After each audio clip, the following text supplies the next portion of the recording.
क्या आप मांगलिक हैं या नहीं, ये आप खुद जान सकते हैं अपनी कुंडली से।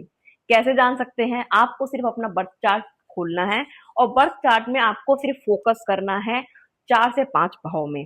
अगर आपका मंगल पहले, चौथे, सातवें, आठवें और 12वें में बैठता है तो आप निश्चित मांगलिक हैं। और हो सकता है अगर ये मंगल ज्यादा डिग्री का है तो आप घोर मांगलिक हैं। बहुत इजी है मंगल को देखना, जिसके लिए आप कंसल्टेशन वाले को आप 1000 2000 इजिली दे देते हैं, वो आप खुद भी देख सकते हैं। तो अपनी कुंडली ओपन कीजिएगा, उसमें देखिएगा आपका मंगल किस भाव में बैठा है।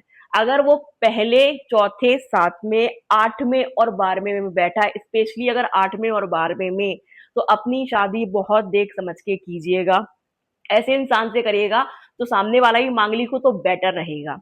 अब प्रॉब्लम यहाँ कहाँ फंसती है, क्योंकि मंगल है एनर्जी, और जब वो केंद्र भाव में बैठ जाता है, मतलब 10वें को छोड़ के 1 4 7 में बैठता है, तो बहुत ज्यादा उसके अंदर डोमिनेटिंग नेचर होता है और वो चीजों को जल्दी जल्दी और परफेक्ट चाहता है। उसकी एनर्जी एक चीते के समान होती है, लेकिन अगर पार्टनर उसको लथार्जिक मिल गया गलती से भी, शनि प्रधान मिल गया गलती से भी, तो बहुत प्रॉब्लम हो सकता है कि आपका डिवोर्स भी हो जाए। इसलिए सबसे पहले आप कोई भी शादी करने से पहले जब आप चार्ट देखते हो, सबसे पहले देखते हैं कि मंगल कैसा है, क्योंकि मांगलिक कार्य होने में मंगल का विशेष स्थान होता है। आपकी सेक्सुअल एनर्जी को भी आपका मंगल दिखाता है, लव को वीनस दिखाता है, पर मेन मंगल ही होता है। तो ये मंगल करेगा या दंगल करेगा, इट्स अप टू यू। दूसरी चीज, अगर आप मांगलिक हैं तो घबराने की बिल्कुल भी जरूरत नहीं है। आप एक उपाय करेंगे, आपको ना कोई पूजा करेंगे ना पाठ। शांति से आप इंदौर जाइए, उज्जैन जाइए, और वहां पर मंगलेश्वर मंदिर में मंगल देव की पूजा होती है। इसका सिर्फ यही उपाय है, वहां पर आप अपनी पूजा करवाइए शादी से पहले। शादी के बाद ये उपाय नहीं करना है, शादी से पहले कराइएगा। उसके बाद आप शादी करिएगा, आपको कोई दिक्कत नहीं आएगी। तीसरी बात, आप कैसी लड़की से शादी कर सकते हैं या कैसे लड़के से शादी कर सकते हैं? जिसका मंगल उच्च का है, जो मांगलिक है, या फिर जिसका मंगल सूर्य के साथ बैठा है, क्योंकि सूर्य मंगल को बल देता है। अब लड़की, और अगर आपका मंगल नीच का है तो फिर लड़की आप पे हावी हो सकती है।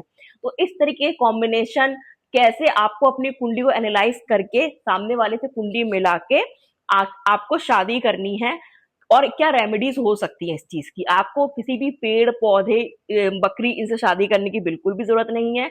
शांति से आपको मंगल देव की पूजा करानी है, इसका सिर्फ यही उपाय है अपने मंगल को और बैलेंस करने के लिए। क्योंकि मांगलिक इंसान की एनर्जी इतनी एक्सेस रहती है कि उनकी तरह नॉर्मल इंसान उनका कंपटीशन कर नहीं सकते हैं, और उन्हें लगता है सब इतने लथार्जिक और इतने स्लो क्यों हैं। उनमें हर चीज को लेके एनर्जी रहती है, चलो ये नया काम स्टार्ट करते हैं, ये करते हैं, वो करते हैं, और जब सामने वाला उनके हिसाब से नहीं चलता है या उनके संग नहीं कदम से कदम मिला पाता, तो वो इरिटेट हो जाते हैं। इसलिए लाइफ पार्टनर तो आपके संग 24/7 रहता है, तो आपको फिर आपके हिसाब का लाइफ पार्टनर चाहिए। चीते को चीता ही चाहिए भागने के लिए। अगर उसको लाइक बोल सकते हैं कि कोई सुस्त इंसान मिल गया, तो फिर वो उनकी जिंदगी बहुत प्रॉब्लमेटिक और बहुत कष्टों में जाएगी। पहले टाइम में लोग कहते थे कि अगर मांगलिक इंसान से शादी करेंगे तो हम मर जाएंगे। इसका इससे कोई रिलेशन नहीं है। शादी चल भी सकती है, पर वो बहुत एडजस्टमेंट नेचर की। एक इंसान हमेशा दूसरे पे हावी रहेगा, एक इंसान हमेशा फाइट करेगा, दूसरा संभालेगा। तो इसमें क्या होगा, जिसका जो मांगलिक नहीं है या जिसका मंगल वीक है, उसको हमेशा एडजस्ट करना पड़ेगा। बेटर देन कि आप इस चीज को देख के, इसका एक छोटी सी पूजा होती है, उसका उपाय करा ले और बस। अब जो मांगलिक इंसान है उसको और क्या क्या करते रहना चाहिए अपने मंगल को बैलेंस करने के लिए? हनुमान चालीसा डेली पढ़नी है, मतलब डेली पढ़नी है, सिर्फ एक बार पढ़नी है आपको। नंबर 2, आप जिम ज्वाइन कर लीजिए, अपनी एनर्जी को निकालिए, क्योंकि आप में एक्सेस ऑफ एनर्जी है जिसकी जरूरत भी नहीं है। ठीक है। नंबर 3, कुछ ऐसा वर्कहॉलिक कीजिए आप। अगर आप अचीवमेंट्स नहीं करेंगे ना, तो आपका डोपामिन रिलीज नहीं होगा। आपका डोपामिन रिलीज ही तब होता है जब आप कुछ अचीव कर लेते हैं लाइफ में। अगर आपको कंफर्ट जोन दे दिया, आपको वीनस वाला, शुक्र वाला काम दे दिया कि आपको हम 1 करोड़ रुपए दे रहे हैं, आप आराम से घर में बैठिए, आप डिप्रेशन में आ जाएंगे। आपके संग उल्टा होगा। जब तक आप कुछ अचीव नहीं करते लाइफ में, आपका अंदर का डोपामिन रिलीज नहीं होता, आपके अंदर हैप्पी हार्मोन्स नहीं आता है। तो आपको कोई स्पोर्ट्स ज्वाइन कर लेना चाहिए। आप हो सकता है किसी जूडो कराटे या किसी चीज में भी इन्वॉल्व हो जाए जिसमें आपका पसीना निकले। जितना आपका पसीना निकलेगा और आप स्वेट करोगे, आप थकोगे, उतनी अच्छी आपको नींद आएगी। मंगल वाले अगर अपना टू डू लिस्ट बनाते हैं और सुबह से लेकर रात तक अपना पूरा काम खत्म करते, तो उन्हें बहुत चैन की नींद आती है। और उनके काम नहीं होते तो उनको स्ट्रेस होना स्टार्ट हो जाता है। इसलिए आपका सिर्फ यही सॉल्यूशन है, अपने मंगल को काम दीजिए। अगर आपने अपने मंगल को, क्योंकि मंगल का काम है एक्शन, अगर आपने अपने मंगल को काम नहीं दिया तो ये एनर्जी वो कहाँ लगाएगा, लड़ाई झगड़ों में, फालतू की पंगों में। आप किसी और का पंगा चल रहा होगा, आप उसमें बोल के अपने लिए दुश्मन बना लेंगे। आपका मंगल ऐसा नेगेटिव काम करने लगेगा। तो अपने मंगल को पॉजिटिव रखने के लिए उसको कुछ ना कुछ अच्छा काम दीजिए। आपको इतना अच्छा मंगल मिला है, आप मांगलिक हैं, आप में इतनी एनर्जी है, आप चाहे तो एक फैक्ट्री स्टार्ट कर सकते हैं, आप बहुत अच्छा बिजनेस स्टार्ट कर सकते हैं, अपना एम्पायर बना सकते हैं। तो उसको एक प्लानिंग दीजिए। इम्प्लीमेंटेशन एक्शन फॉर्म में तो ले ही आएगा मंगल, लेकिन आपको पहले प्लानिंग करके, आपको एक रात पहले प्लानिंग कर लेनी कि नेक्स्ट डे आपको क्या करना है। तो आपका मंगल अपने आप धीरे धीरे बैलेंस हो जाएगा। हनुमान चालीसा वैसे भी आपके मंगल को बैलेंस कर देगी। हनुमान जी की ज्यादा से ज्यादा पूजा कीजिएगा, आपके देव कोई भी क्यों ना हो, पर हनुमान चालीसा आपको पढ़नी है क्योंकि आप मांगलिक हैं। अगर आपका मंगल बैलेंस रहेगा तो आपके बाकी के ग्रह भी बैलेंस हो जाएंगे। उसके अलावा आप क्या कर सकते हैं, सबसे इंपॉर्टेंट चीज है, ट्राई कीजिएगा, आपको जब भी गुस्सा आता है तो अगर बेवजह गुस्सा आ रहा है तो आपका मंगल पीड़ित है। जिसका मंगल स्ट्रांग होता है उसको जल्दी जल्दी गुस्सा नहीं आता, उसके अंदर पेशेंस धीरे धीरे आता जाता है। और क्या होता है, जब बहुत बड़ी चीज होती है ना तब उनका गुस्सा निकल के आता है।